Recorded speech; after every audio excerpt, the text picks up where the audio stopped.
Saludos amigos y bienvenidos una vez más a este su programa Nuestra Salud con el Dr. Pablo Rodríguez. Y aquí estamos listos para el ataque, como siempre, trayéndoles las informaciones más importantes para todos ustedes referentes a su salud.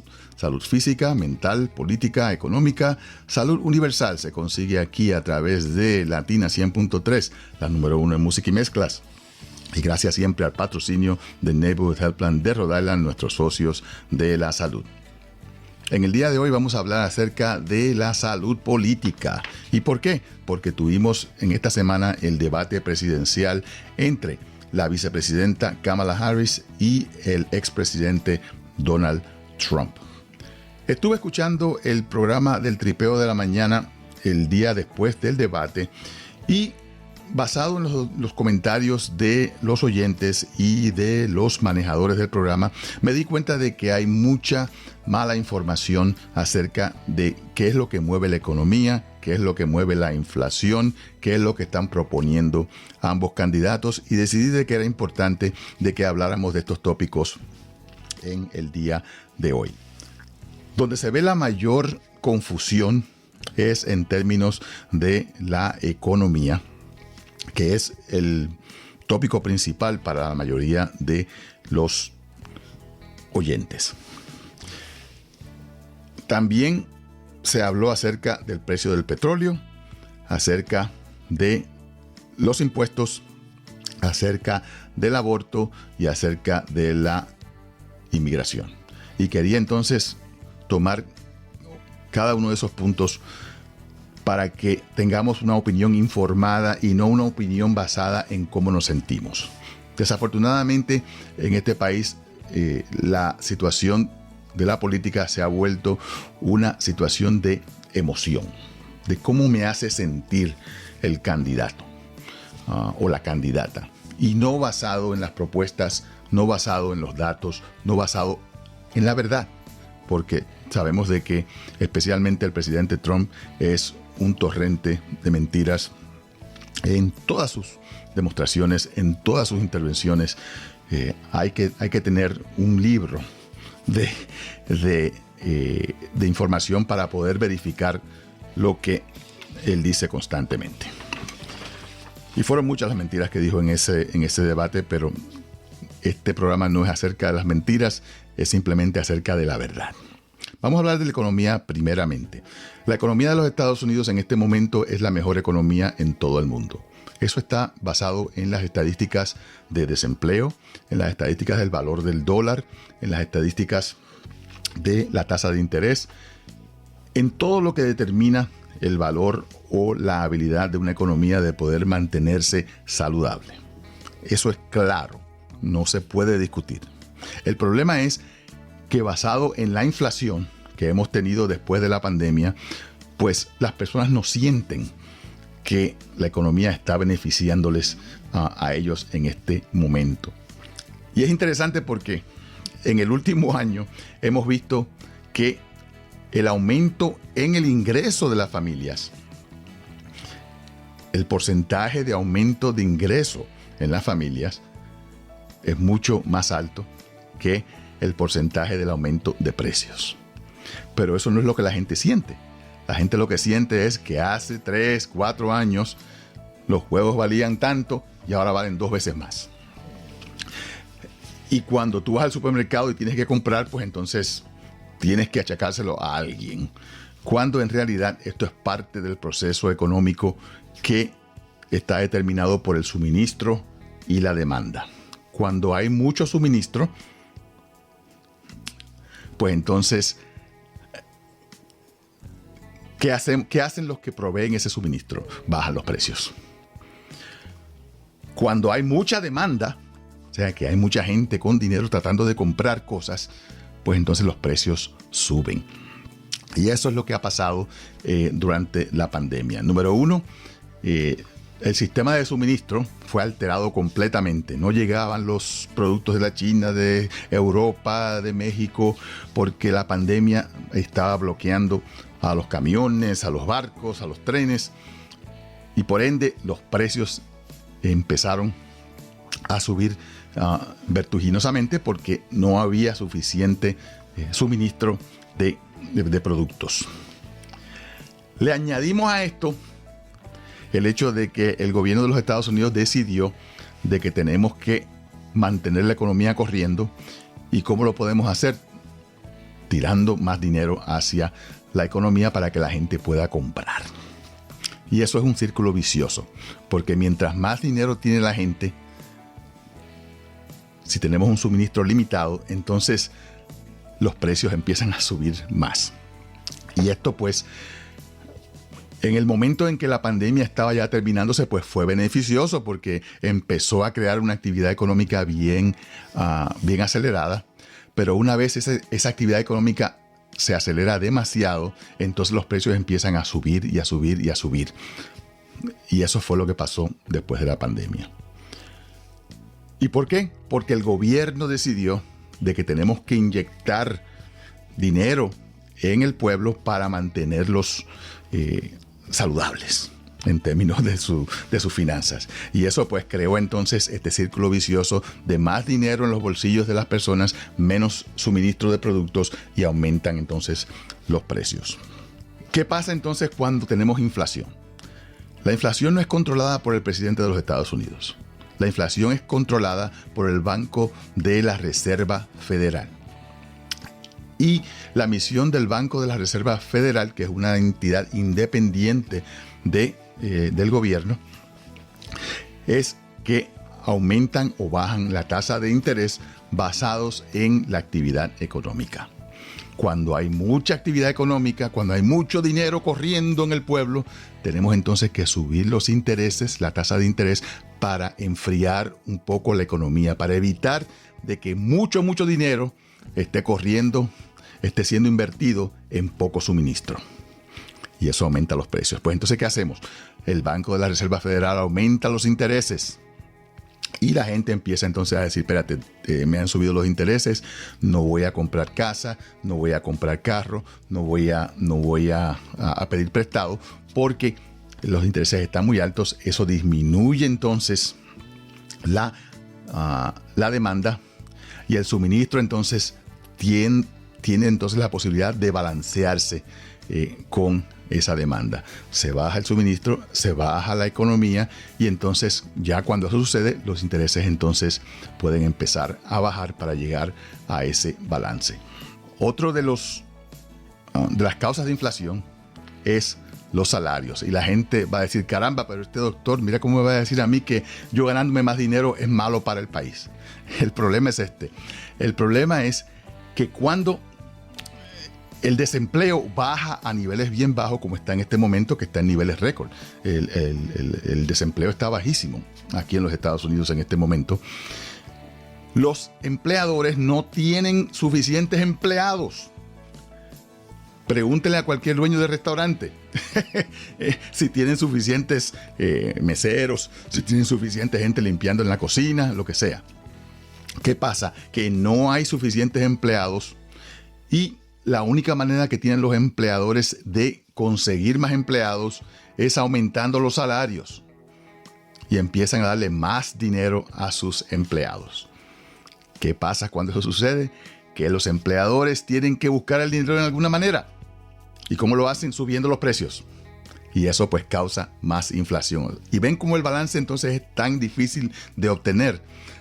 Queremos bajar el desempleo, pero no lo queremos bajar demasiado, porque si se baja demasiado, entonces los salarios empiezan a subir demasiado, los precios empiezan a subir demasiado, y es un círculo vicioso de suministro y demanda. Tenemos que mantener ese balance. ¿Cuál es la otra manera en la cual los intereses se mantienen altos? Y es aquí donde tenemos que entender qué significa un déficit presupuestario. Cuando un país está gastando más de lo que recibe en impuestos, pues tiene que pedir prestado. Y la deuda del gobierno es mucho más segura que la deuda de una compañía, hasta de un individuo. Y cuando el gobierno pide demasiado prestado, entonces eso compite con el capital privado, y las compañías entonces tienen que pedir prestado, pero tienen que ofrecer un interés más alto a los inversionistas para poder competir con la seguridad de la deuda del gobierno.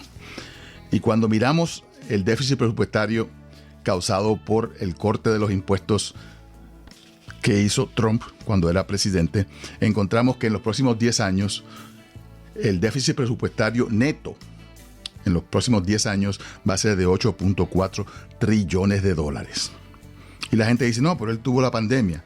Si le quitamos el último año de su mandato, el déficit presupuestario de Trump fue 4.8 trillones de dólares en los próximos 10 años. Mayor que cualquier otro presidente. Biden, su déficit total en los próximos 10 años es de 4.3 trillones, incluyendo la pandemia. Si le quitamos la pandemia a Biden también, su déficit presupuestario en los próximos 10 años es de 2.2 trillones de dólares. Menos de la mitad del déficit presupuestario de Trump.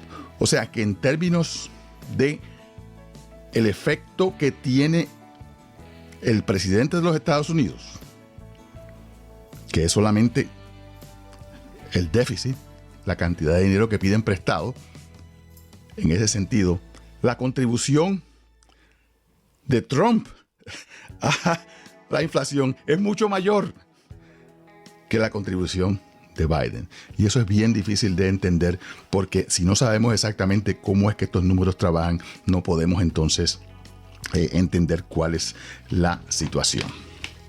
Pues en el debate se habló acerca de los impuestos un poco, no se habló demasiado. El presidente Trump quiere mantener este corte presupuestario, este corte de impuestos a los billonarios. Y cuando digo a los billonarios es porque, claro, el tope 1% de los que pagan impuestos tuvieron una reducción de un 2.9% de sus impuestos. El 10% más bajo, el fondo 10% de los que pagan impuestos se le cortaron los impuestos por menos de 1%. ¿Y cómo se calcula este corte? Pues para una persona que esté en el fondo 10%, pues le cortaron los impuestos por $70 al año. Como máximo $390 al año. Una persona que está en el tope 1% de los que pagan impuestos, le metieron en el bolsillo $61,000. Y los que tienen el tope 1/10 del 1% de los que pagan impuestos, se ganaron entonces, no se los quiero decir porque les va a dar un yello, como decimos, $252,300. Estos son gente que se están ganando más de $1 millón al año. Le entraron $252,000 al año. O sea que todo este dinero que está aumentando el déficit presupuestario, como dije anteriormente, va a impactar la economía, y ya las compañías como Goldman Sachs, como la escuela de Wharton School of Business, han determinado de que si mantenemos este corte en los impuestos a los billonarios, vamos a tener una recesión, porque no va a haber suficiente dinero para pagar esta deuda, y esto va a causar un aumento en el desempleo. Y sí, van a bajar los intereses, porque cuando el desempleo empieza a subir, entonces bajamos los intereses para crear más actividad económica, pero nos estamos comiendo nuestro propio rabo, como decimos. O sea que es importante entender cuál es el efecto que tiene el presidente de los Estados Unidos en los intereses, el presidente de los Estados Unidos en el déficit presupuestario y en la economía. Hablando acerca del Banco de la Reserva Federal, que es el que determina la tasa de interés, se habló en el programa del Tripeo también acerca de que los intereses están por las nubes. Los intereses están por las nubes. ¿Por qué?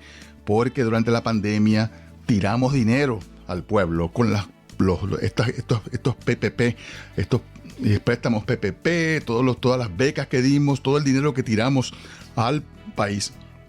Esto pues causó que hubiese más demanda, menos suministro, y por eso es que subieron los intereses para acá, enfriar la economía. Y eso es lo que hace el Banco de la Reserva Federal, enfriar la economía para que no tengamos demasiada inflación. Y ya en las próximas semanas van a bajar los intereses porque ya estamos estableciendo un balance entre el suministro y la demanda. También se habló acerca del precio del petróleo y el precio de la gasolina. Que si la gasolina costaba tanto en el 2020, tan bajita que estaba la gasolina. ¿Por qué estaba bajita la gasolina? Porque no había demanda. Había mucho suministro de gasolina y no había suficiente gente viajando y comprando entonces gasolina. Por eso es que el precio estaba más bajo. Y no solamente eso, el precio de la gasolina y el precio del petróleo no es basado en lo que hacen los Estados Unidos, es basado a nivel mundial. Los árabes son los que controlan el precio del petróleo y de la gasolina. ¿Y cómo lo sabemos? Porque en este momento, cuando nos estamos quejando del precio de la gasolina y del gas natural, los Estados Unidos están produciendo más petróleo que nunca, más gas natural que nunca. Y sin embargo, no podemos bajar los precios porque el precio está determinado a nivel mundial. Así que es bien importante entender que, nuevamente, el presidente de los Estados Unidos no tiene la posibilidad o el poder de bajar el precio de la gasolina simplemente por decir, voy a bajar el precio de la gasolina. Señores, esto es un invento. Está determinado por el suministro y la demanda. ¿Qué vemos entonces con esta habilidad de crear precio más bajo? Pues la idea de que creando un pipeline, de que Biden cortó el pipeline que teníamos que tener para Canadá y que eso es lo que aumentó el precio del petróleo y eso es lo que causó la inflación. No, señores, absolutamente no. El pipeline que Biden eliminó no iba a estar preparado hasta el año que viene, si acaso, porque había que construirlo. Entonces pensar de que, pues como él eliminó esa tubería que iba a traer petróleo de Canadá y que si yo ni qué, que eso iba a bajar los precios, es completamente falso porque no iba a ser construido de la noche a la mañana. Esto no puede hacer así, sonar sus dedos y ya crear ese suministro. Y como dije anteriormente, el suministro no determina el precio. El suministro en un país no determina el precio del petróleo mundial. Y al contrario, ¿qué pasa cuando hay demasiado suministro? Los mismos productores de petróleo empiezan a bajar el suministro y es la manera en que responden para poder subir los precios. Y ese es el problema, ese es el balance que hay que tener también en términos de los precios del petróleo. Así que hay que entenderlo claramente y no estar basados en, yo veo el precio del petróleo, el precio de la gasolina está alto, hay que echarle la culpa a alguien. Es algo que está ocurriendo en los mercados nacionales y mundiales. Y por eso es que hay que entenderlo y no volvernos locos pensando de que hay que echarle la culpa al presidente por el precio del petróleo o por el precio de la gasolina. Estamos produciendo más petróleo y más gas que nunca. Récord en los Estados Unidos. Entonces, vamos a hablar ahora acerca de cuáles son las propuestas que tienen los candidatos. Pues el presidente Trump quiere establecer un sistema de tarifas a los productos que vienen de afuera. Todo lo que sea importado le va a poner un 20% de tarifa. Esto significa que si usted va a comprar un automóvil chino o un automóvil japonés que vale $100,000, ahora le va a costar $120,000. La idea de que el país de China o el país de Japón paga esa tarifa es mentira. Y esto es claro, esto no es opinión, esto es basado en la realidad y en lo que han establecido ya las compañías como Goldman Sachs, como Wharton School of Business, como un número de premios Nobel de Economía que determinaron que si establecemos un 20% de tarifas, esto va a aumentar la inflación, porque los costos van a ser más altos y va a crear una recesión en los Estados Unidos el año que viene. ¿Cuál es la otra propuesta que tiene Trump? Mantener estos cortes en los impuestos, mantener ese déficit presupuestario de 8.4 trillones de dólares en los próximos 10 años, y ya yo les expliqué cuál es el problema con eso. Es otro aumento en la inflación y la posibilidad de recesión como resultado. O sea que esto es claramente establecido por los economistas. Esto no es una opinión basada en nada o basada en cómo yo me siento, es basado en el análisis de la economía. Y su otra propuesta fue la deportación masiva de todas las personas indocumentadas en los Estados Unidos. Y yo no sé ustedes, pero yo tengo muchos amigos que son indocumentados y no me gustaría que los sacaran del país. ¿Por qué? No porque yo sea tan bueno, ¿verdad?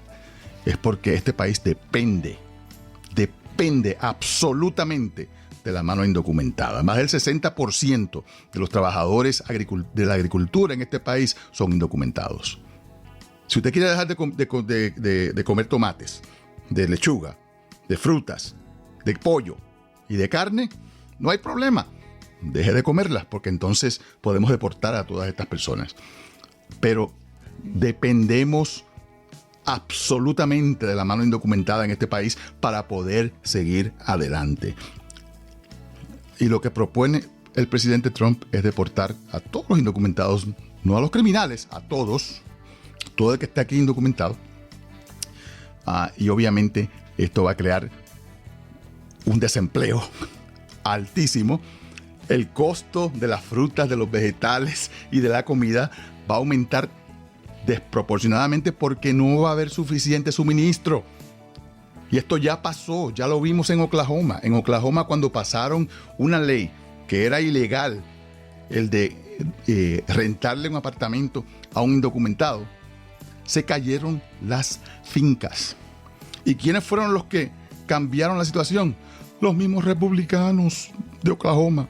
Los mismos dueños de negocios fueron donde el gobernador le dijeron: usted o cambia eso o nos vamos de aquí, o acabamos con todo. ¿Por qué? Porque se les estaban pudriendo las frutas, se les estaban pudriendo los vegetales, porque los norteamericanos no quieren trabajar en una finca.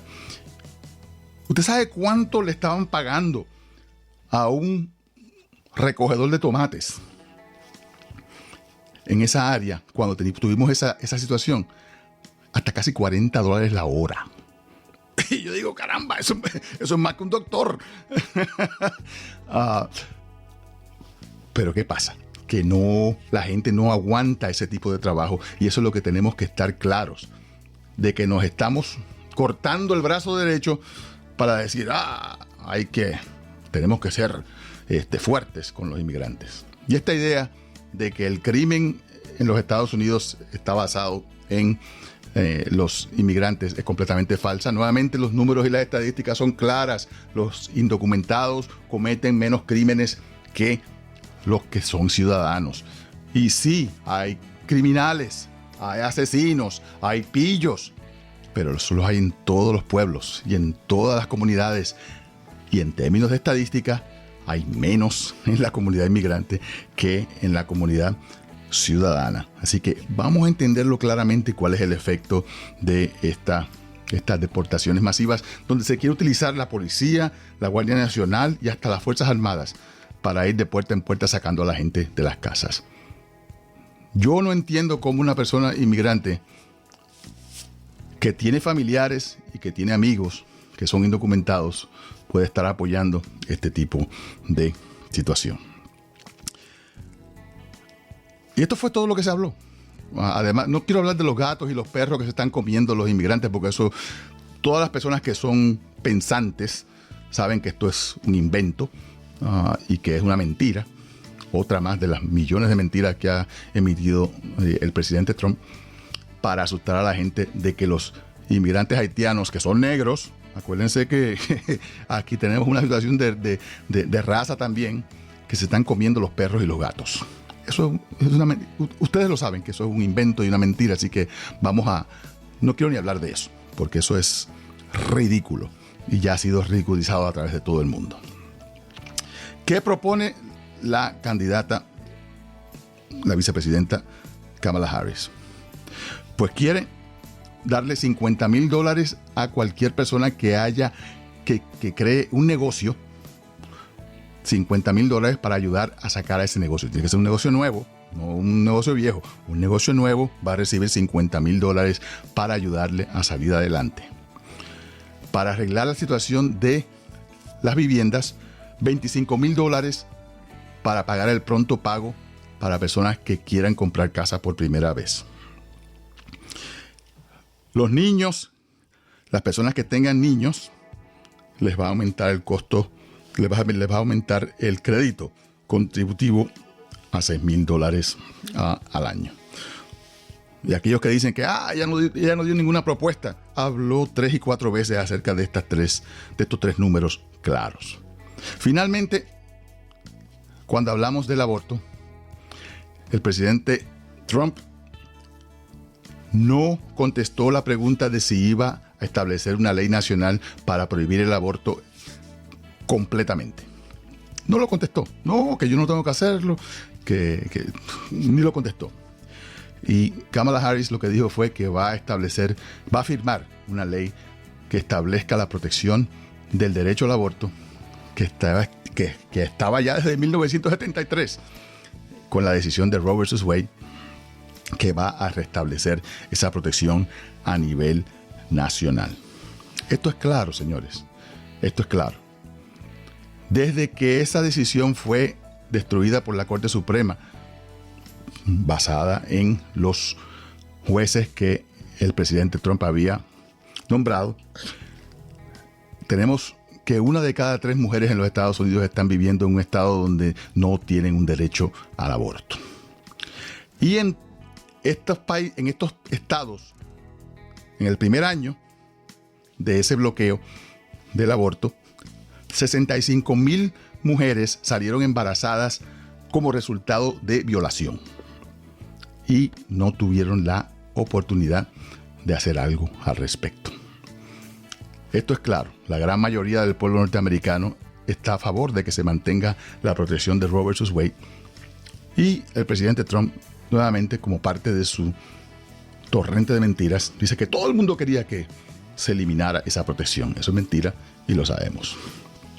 Así que creo que es importante de que estos datos estén claros en su mente para que haga una decisión sabia basada en los datos y en los hechos y no en la emoción y cómo nos sentimos en este momento cuando vamos a comprar huevos o leche.